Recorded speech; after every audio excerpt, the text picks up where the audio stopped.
Веднаш повестите, како и секој утро, така и ова утро, друштво во студиото ми прави колегата Дејан Андоновиќ, со кој што во продолжение ќе зборуваме за актуелните случувања во регионот и во светот. Посакувам добро утро. Добро утро.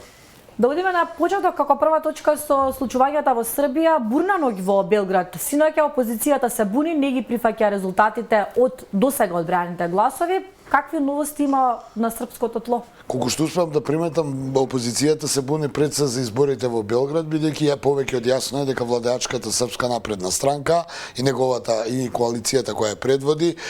освои апсолутно мнозинство на парламентарните и на покрајинските избори. Ајде да не ги омаловажуваме тие избори, и покрај тоа што во Србија белградските избори се многу важни, бидејќи Белград е како главен град, голем град и сето тоа, и веројатно фокусот на опозицијата е таму. Тие вчера, односно синоќа, се собра пред Републичката изборна комисија, негодувајќи, обвинувајќи ја власта дека направила изборна измама, фалсификати, сето она што сме го гледале и тука и на Балканот, па богами како што тргна и во овие прозападни, западни и напредни држави како што се САД и останатите држави. Значи можеме да го видиме тоа дека полека станува некоја балканска инфекција која се шири низ целиот свет. Конкретно за Белград синоќа се судре имаше мали кошкања, мали инциденти.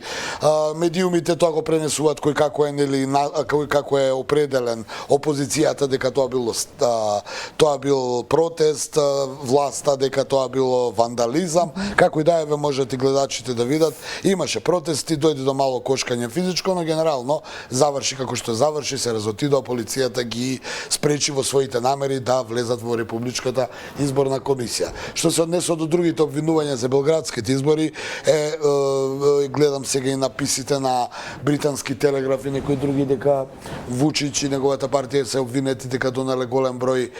на лица кои не живеат во Белград, значи не се жители на Белград, а гласале за Српската напредна странка. Се смета дека околу 40.000 се обвинувањето е дека околу 40.000 само од Босна дошле во Белград да гласаат за потребите на СНС. Се разбира, Србија има своји институции на системот, како и да е власта, на власти може да влие, веројатно нема да може да помине тоа незабележано доколку е така. Во секој случај, според 96% од преброените гласови на цело државно ниво во Србија, апсолутна победа однесе српската владеачка коалиција предводена од СНС на поранешниот лидер на партијата и актуелен претседател Александар Вучич. Повеќе од известно е дека и Белград ќе биде под раководство на СНС, но ајде да причекаме до крај како ќе до крајот на денот ќе се знаат. Па добро, ќе се знае, но ќе има и коалицирање потоа. Повторно ќе кажам, аутсайдерот на овие избори, партијата, листата предводена од докторот Несторовиќ направи огромно изненадување и сега од неа и зависи на некој начин на кој тие ќе им дадат гласови и поддршка, тие ќе го освојат градот Белград. Иако тој вчера рече дека ќе го разочара Вучич и нема да му дае мандат, нема да му дае поддршка, но нема да му дае поддршка ни даде и на опозицијата, бидејќи како што рече партијата треба да се развива, рано е да влегува во тие дебели коалиции. Сепак според последните информации се чини дека Несторовиќ даде еден простор дека за доброто на градот и на политиката и на државата е добро да победникот да биде поддржан за да се види што тој ќе може да направи во наредниот 4-годишен мандат. Се на се изборите полека завршуваат, Александар Вучич останува со доминација на политичката сцена, значи тој иако има мандат од уште 4 години, сепак доколку владата не беше негова, зборувам од неговата политичка гарнитура, многу потешко ќе можеше да биде она што е изминатиот период на што сме и ние сведоци како јавност и известуваме секојдневно. Веројатно ќе прават нова влада, веројатно сега не е уште јасно дали ќе биде премиер Брнабич или ќе биде може некој друг, но тоа ќе оставиме да видиме како ќе биде наредниот период. Унгарскиот претседател од една страна на турскиот претседател Реджеп Тајип Ердоган за гостувањето во Унгарија му подарува конј во знак на благодарност што е гостин во нивната земја, од друга страна пак на Украина не сака да им даде ништо. Се по-остар е кон Украина. Орбан ја блокираше нацрт предлогот за помош на Украина. планира според пишувањето на медиумите и на изјавите на одредени челници во блиски до владата во Будимпешта дека планира целосно да ја блокира таа помош и се вели дека тој посредно тоа му го најавил на Зеленски за време на инаугурацијата на аргентинскиот претседател пред 2 недели. Орбан и покрај тоа што Зеленски имаше една, да кажеме, една популарност изминатите 2 години како маченик, како Мендела, како некој кој се бори против злото наречено Русија, како што тие го нарекуваат. Орбан никогаш немаше некакви симпатии кон Зеленски, многу ми навелат дека и личен анимозитет кон Зеленски и дека Орбан е многу поблизок со Путин него со Зеленски, но Орбан, како и секој сериозен политичар, има и аргументи зашто е тоа така. Според написите на медиумите и според она што можеме да видиме, една од главните причини е дека Орбан уште од првиот почеток не веруваше дека Украина може да победи во оваа војна, па оттаму не гледаше и зошто би ја поддржувале Украина во војната со Русија. Второ, сметаше дека оружјето кое се испорачува на Украина само ја пролонгира голготата ни што поминува украинскиот народ, но и рускиот се разбира, бидејќи таму гинат луѓе. Трето и најважно дека тој сметаше дека унгарските даночни обврзници не треба да инвестираат во смрт и не треба да инвестираат против своите интереси, а интересите на Унгарија се јасни, да бидат поблиски до Русија, за да може да имат размена на газ, нафта и сето она што и треба на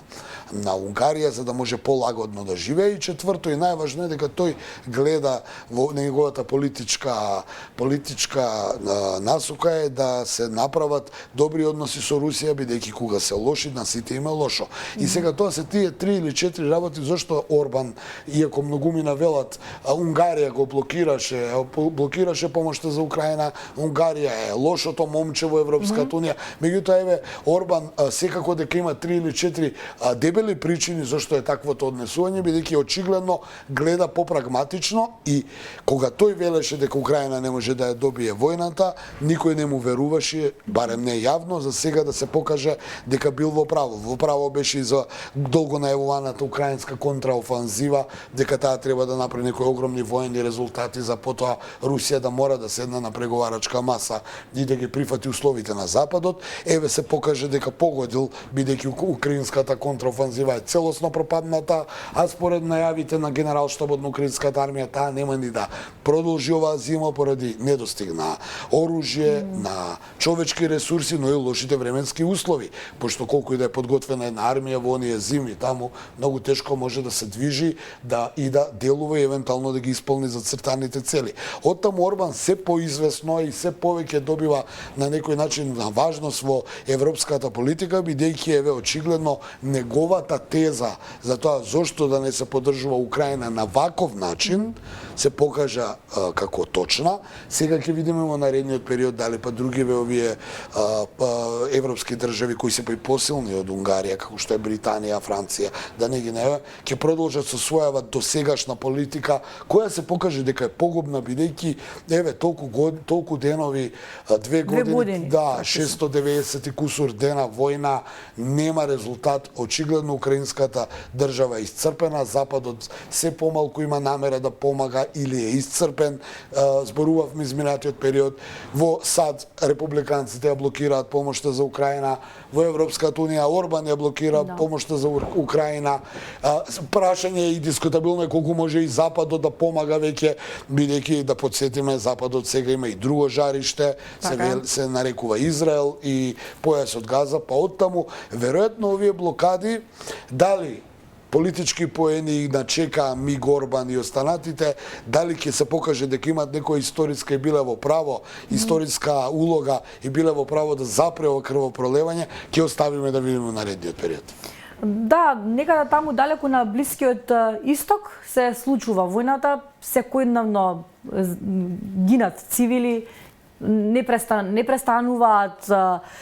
престрелките не престануваат лошите вести кои што пристигнуваат оттаму, а денеска Советот за безбедност на Обединетите нации ќе се сретне со одлучувачка, како што најавија, денеска ќе биде донесена одлучувачка резолуција за прекин на огнот или за примирие, и покрај тоа што се тие две различни работи, но по медиумите можеме да видиме некаде прекин на огнот, некаде примирие. Како се различни? Која е разликата? Па примирие кога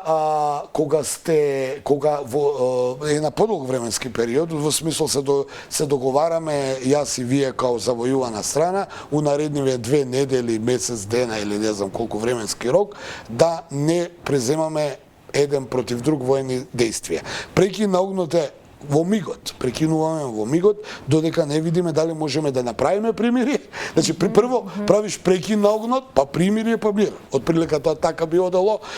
по некоја така, би рекол, општа категоризација. Но Советот за безбедност денеска тоа треба да го донесе, прашањето е зашто до сега не го донело, нели? И веројатно причините зашто до сега не е донесено и натаму ќе останат, бидејќи во Советот за безбедност и Британија, постојаните земји членки, ќе потсетам се Соединетите Американски држави, Британија, Франција, Кина и Русија и плюс уште 10 кои ротирачки се движат. Не го знам распоредот на останатите земји кои се на 6 месеци во тој Совет за безбедност, но едно знам дека Вашингтон барем до сега јавно беше против примирие, поддржувајќи владата на Израел да го реши Хамас, бидејќи Хамас мора да биде казнат за она што го прави и го направи. Но сега имаме едно ретерирање од страна на тврдата и конзервативна влада на Нетањаху по оној инцидент од пред 3 дена кога беа убиени израелски заложници на грешка од страна на израелската војска и што се покаже дека беше голема и груба грешка, бидејќи луѓето со бело знаме биле, а овие ги усмртиле, со што се прекршени Женевските конвенции и обичаите на војната и сето она што и покрај тоа што е војна мора некако да е регулирано, етички, морално, законски. Иако војната нели е таква каква што е, има некои правила, а тоа е кога е некој со бело знаме и не е вооружен, не треба да го пукате врз него. Сега, еден од јастребите на оваа војна, министерот за одбрана на Израел, човек кој е поранешен генерал, началник на генералштаби, човек кој е јастреб буквално во оваа војна, кој одеше во црна униформа, можат гледачите да го видат со еден цврст став дека Хамас мора да исчезне. Тој сега најавува дека Израел влегува во втора фаза на војната и сега ќе се обиде да ги извлече хуманитарно цивилите во Газа кои се загрозени. Над најави некоја бројка од 5000, јас мислам дека е тоа многу мала бројка, но за почеток веројатно, а јас тоа го толкувам, а веројатно и многуми на мои колеги од светот го толкуваат како обид да се одоброволи меѓународната јавност, но и домашната јавност, бидејќи Александра, ќе потсетам, она што се случи со убивањето на оние израелски заложници е таква катастрофа што мене ме чуди како досега не падна владата на Нетањаху и како никој не даде оставка. Оставка и одговорност понуди само началникот на генералштабот на израелската армија, но во војската оставка не можеш да дадеш, можеш да бидеш разрешен, треба да те разреши премиер или председател или како име веќе по устав, а тие ја имаат најголемата одговорност, а тие таа не ја презедоа. Во меѓувреме продолжува војната помеѓу Израел и Хамас, ке потсетам, и за жал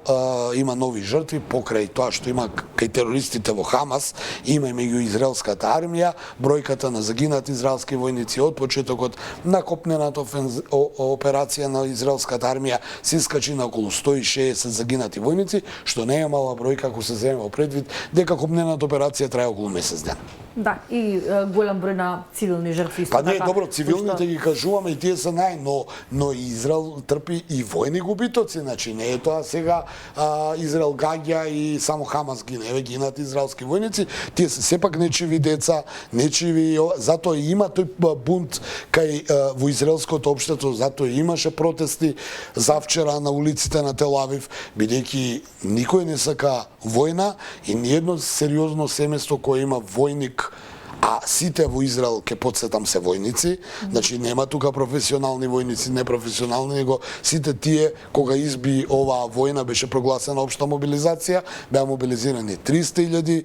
регрути, односно луѓе кои се резервисти, знаат нашите гледачи, имавме и ние таков резервен состав,